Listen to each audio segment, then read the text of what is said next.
Hi friends, আজকে আর video বানাতে ভালো লাগছে না, তাই ভাবলাম চলো তোমাদের ওয়েদারটা দেখাই আর আমি কোনখানে থাকি সেই জায়গাটাও দেখাই। দেখো, মেঘটা কত সুন্দর একদম ব্লু হয়ে গেছে, আর সাদা মেঘটা উড়ে যাচ্ছে। আর 3-4 দিন ধরে এত গরম ছিল, বাবারে প্রচুর গরম ছিল। কাল বৃষ্টি হয়েছে, ওই জন্য আজকে, কাল পুরো রাত বৃষ্টি হয়েছে, ওই জন্য আজকের ওয়েদারটা দেখো কত সুন্দর, ঠান্ডা ঠান্ডা হাওয়া চলছে। নাহলে তো ছাদে ওঠাই যায় না, এত গরম। হুম, এই দেখো, এটা হচ্ছে আমার গ্রাম, আমি এখানেই থাকি। এটা আমার শ্বশুর বাড়ি। এর আগে আমি কলকাতায় থাকতাম, এখন এখানেই আছি। এই দেখো, এটা হচ্ছে আমার ছোট্ট একটি গ্রাম। এই যে, খুব সুন্দর গ্রামটা। দেখো, চারিদিকে গাছপালায় ভর্তি, পাশে জঙ্গল আছে। অ্যাকচুয়ালি এটা খুব গ্রামের মধ্যে তো, ওই জন্য জঙ্গলও আছে। আর এটা হচ্ছে আমার ছাদ। এরা,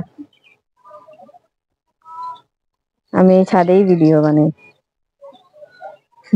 বিকেল বেলায় এখানেই উঠি, এখানেই ভিডিও বানাই।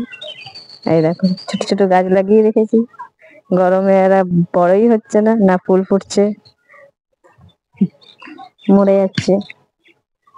এই দুটো একটা ফুল ফুটেছে। এই দেখো, এটা হচ্ছে ড্রাগন গাছ। এই গাছটা আমি কলকাতা থেকে এনে লাগিয়েছি।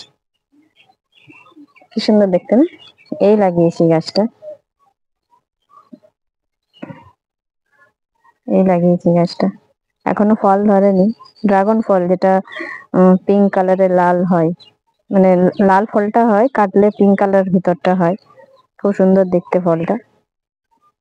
এটা 1 বছরের মধ্যে ফল ধরবে। এই দেখো, এটা আমাদের আম গাছ, কত আম ধরেছে, প্রচুর আম ধরেছে। আমগুলো দেখাচ্ছে না, কিন্তু ধরেছে প্রচুর।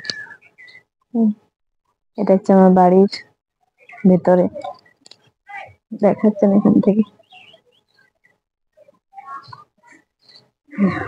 এর পাশে একটা পুকুর আছে, এই পুকুর পাড়ে আমরা বিকেল বেলায় গিয়ে বসে থাকি। ওই দেখো,